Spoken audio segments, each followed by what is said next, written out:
آج صرف آپ کو یہ بتا رہا ہوں کہ ہمیں نبی کریم صلی اللہ علیہ وسلم نے کچھ اذکار سکھائے ہیں, کچھ ذکر سکھایا ہے اللہ کا, جو ان ایول فورسز کو دور کرنے کے لیے. ہماری لائف میں کبھی کبھار چیزیں میس اپ ہو جاتی ہیں, اس لیے ہو جاتی ہیں کیونکہ ہمارے ساتھ کوئی نیگیٹو فورسز اٹیچڈ ہوتی ہیں, یعنی جنات وغیرہ جو ہیں ہمیں ہارم کرنا چاہ رہے ہوتے ہیں. اس کی بھی وجہ ہے کہ کیوں کرنا چاہ رہے ہوتے ہیں.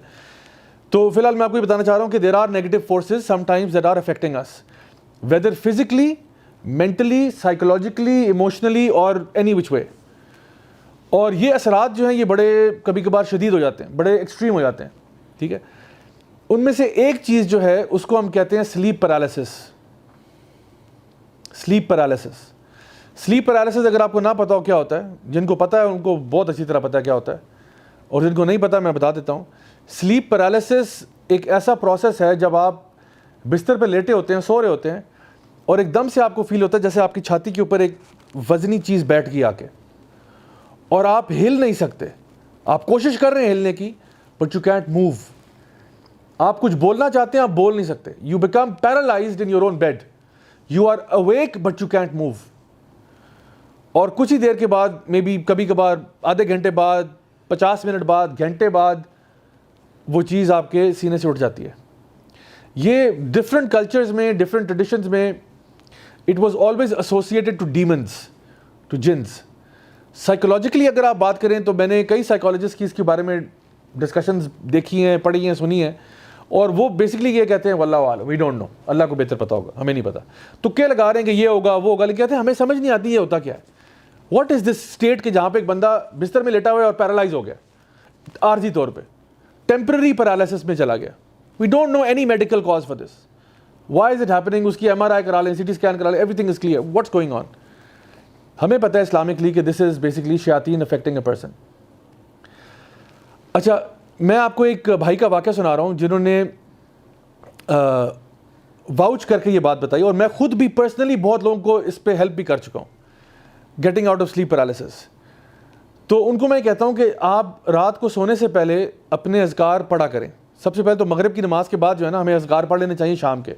اس میں کچھ اذکار جس طرح آیت الکرسی ہے, جیسے 4 کل ہیں, ان میں سے 3 کل اسپیشلی قل هو اللہ احد, قل اعوذ برب الفلق, قل اعوذ برب الناس پڑھ کے ہاتھوں پہ بلو کرنا, اور پھر اپنے پورے جسم پر رب کرنا. یہ نبی کریم صلی اللہ علیہ وسلم رات کو سونے سے پہلے 3 دفعہ کرتے تھے.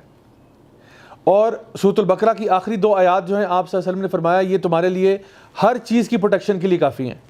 پھر کچھ اور اذکار ہیں, مثلاً کہ بسم اللہ الذی لا یضر مع اسمہ شیء فی الارض ولا فی السماء وهو السمیع العلیم. ایک اور ذکر ہے اعوذ بکلمات اللہ التامات من شر ما خلق. ایک اور ہے اعوذ بکلمات اللہ التامہ من کل شیطان وہامہ ومن کل عین لامہ. یہ سارے اذکار آپ کو بائی دا وے حصن المسلم میں مل جائیں گے. اللہم عافنی فی بدنی, اللہم عافنی فی سمعی, اللہم عافنی فی بصری, لا الہ الا انت. یعنی یہ وہ اذکار ہے کہ یا اللہ, ہم ہر چیز سے اللہ تعالیٰ کی پناہ بھی مانگ رہے ہیں, اپنے لیے عافیت بھی مانگ رہے ہیں کہ ہمیں اللہ تعالیٰ حفظ و امان میں رکھے. تو اس میں نظر بد کے لیے بھی ہے اور ہر طرح کے شر کے لیے بھی ہے. اور جس طرح ہم سورہ فلق اور ناس میں پڑھتے ہیں من شر الوسواس الخناس, ٹھیک ہے, الذی یوسوس فی صدور الناس من الجنۃ والناس, تو یہ اللہ تعالیٰ کی حفاظت میں ہم آ جاتے ہیں. سو جتنا زیادہ آپ نے اذکار کیے ہوتے ہیں اتنا زیادہ آپ اللہ تعالیٰ کی پروٹیکشن میں آتے ہیں.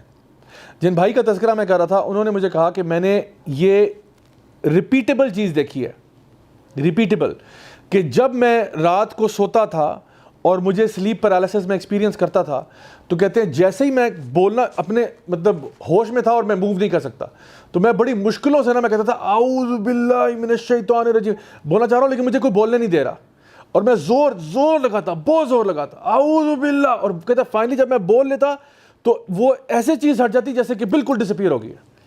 کہتے ہیں یا پھر کبھی کبھار میں اللہ لا الہ پڑھتا, اللہ, اور کہتا ہے مجھے کچھ چیز روک رہی ہوتی, اللہ لا الہ, کہتے ہیں جیسے میں بولتا اللہ لا الہ الا هو الحی القیوم, اور ایک دم سے وہ چیز غائب ہو جاتی. کہتے ہیں میں نے بار یہ کیا ہے, بار یہ کیا, and every single time it's worked, every single time. جن بردر کو میں نے ریکمینڈ کیا تھا وہ کہتے تھے مجھے رات کو نا میں سوتا ہوں تو مجھے پرابلم ہوتا ہے. ہم نے ان کو ریکمینڈ کیا کہ آپ نا صبح شام کے اذکار پڑھا کریں, شام کے اذکار خاص طور پہ, تو ان کا رات والا مسئلہ ٹھیک ہو گیا, الحمدللہ رات والا ٹھیک ہو گیا. لیکن پھر کیا ہوا, وہ کہتے ہیں فجر کی نماز کے بعد جب میں سوتا ہوں تب مجھے ہوتا ہے. تو میں نے کہا کہ نبی کریم صلی اللہ علیہ وسلم کی حدیث ہے کہ جب آپ رات کو سونے سے پہلے آیت الکرسی پڑھتے ہیں تو آپ کے بستر کے ساتھ ایک فرشتہ تعینات ہوتا ہے آپ کی حفاظت کے لیے، جو صبح فجر تک آپ کی حفاظت کرتا ہے. فجر کے بعد وہ چلا جاتا ہے. تو فجر کی نماز کے بعد آپ نماز پڑھ کے فوراً سے بستر میں گھس گئے، now you don't have any protection. تو نماز پڑھنے کے بعد اپنے اذکار کرنا ضروری ہے. تو الحمدللہ جب ان کو ریکمینڈ کیا تو یہ کرنے سے فائدہ ہوا، یعنی کہ رات کو ذکر کر لیا، صبح فجر کی نماز کے بعد یہ نہیں کیا کہ نماز پڑھ کے فوراً منہ سے لپیٹ کے سو گئے، ایسے نہیں، اذکار کیے اپنے صبح شام. اور جو میں نے حفاظت کی دعائیں بتائی ہیں خاص طور پہ یہ، یا پھر قل اللہ احد، قل اعوذ برب الفلق، قل اعوذ برب الناس پڑھا، ہاتھوں پہ بلو کیا ایسے کر کے، اور پورے جسم پہ ہاتھ رب کیے جہاں تک ہاتھ پہنچتے ہیں. 3 دفعہ یہ پروسیس کیا، الحمدللہ نو پرابلم آفٹر دیٹ. سو میں آپ کو بتا رہا ہوں کہ یہ جو اذکار بتائے گئے ہیں یہ آپ کی حفاظت کے لیے. ایک تو ویسے ہی اللہ کا ذکر اکبر ہے، وَلَذِكْرُ اللَّهِ اکبر، وہ تو ویسے ہی ہے. It is the best of deeds. It is the deed that will raise your ranks the most. It is better than spending gold and silver in the path of Allah. It is better than jihad fi sabilillah اللہ. وہ تو ویسے ہی ذکر کے فائدے ہیں اتنے سارے. لیکن سب سے بڑا ایک فائدہ یہ بھی ہے کہ آپ اللہ تعالیٰ کے حفظ و امان میں آ جاتے ہیں. آپ ہر قسم کے شر سے بچ جاتے ہیں. گاڑی میں قرآن رکھنے سے کچھ نہیں ہوتا، قرآن پڑھنے کے لیے نازل کیا گیا ہے، ڈیکوریشن پیس کے طور پہ نہیں ہے. لوگ کیا کرتے ہیں، تعویذ پہن لو، قرآن گاڑی میں رکھ لو، فلاں جگہ پہ قرآن رکھ لو، اس سے کیا ہوگا؟ اللہ نے یہ جو ذکر اذکار بتائیں یہ پڑھنے کے لیے ہیں. یعنی اللہ تعالیٰ کہہ رہے ہیں ذکر کیا کرو، ذکر ٹانگا کرو. قرآن مجید میں کوئی آیت نہیں ہے ایسی، نبی کریم کی کوئی ایسی حدیث نہیں ہے کہ ذکر کو ٹانگ لیا کرو. ذکر کرنے کے لیے اللہ کو یاد کرنا، دل میں اللہ تعالیٰ کو یاد کرنا، اپنے دماغ میں اللہ کو یاد کرنا، منہ سے زبان سے اقرار کرنا، زبان سے کہنا اللہ اکبر اللہ اکبر. تو یہ ساری چیزیں، اور ان اذکار کے پھر خود بہت سارے فائدے ہیں. یعنی ایسے اذکار ہیں جو زمین و آسمان کو نیکیوں سے بھر دیتے ہیں. ایسے اذکار ہیں جو ہر دفعہ ذکر کرنے سے جنت میں ہمارے نام کا درخت لگ جاتا ہے. لا حول ولا قوت الا باللہ پڑھنا، سبحان اللہ و بحمدہ، سبحان اللہ العظیم پڑھنا، الحمدللہ کہنا، سبحان اللہ کہنا، یہ سارے اذکار ہیں. تو جب انسان ویسے ہی فارغ بیٹھا ہو کبھی، تو بجائے کہ فوراً سے ہاتھ ہمارا فون کی طرف جائے اور ہمیں بھی خامخواہ اسکرولنگ شروع کر دیں، اللہ کو یاد کر لو تھوڑی دیر کے لیے. میں یہ نہیں کہہ رہا کہ بیٹھ کے اب آپ سارا دن یہی کریں، لیکن چلو 5-10 منٹ تو نکل ہی آتے ہیں نا. ڈے ٹو ڈے لائف کے اندر آپ کہیں ویٹنگ روم میں بیٹھے ہوئے ہیں، ڈاکٹر کو جو ہے نا دکھانے کے لیے گئے تھے، ویٹنگ لاؤنج میں بیٹھے ہوئے ذکر کر رہے ہو اللہ کا.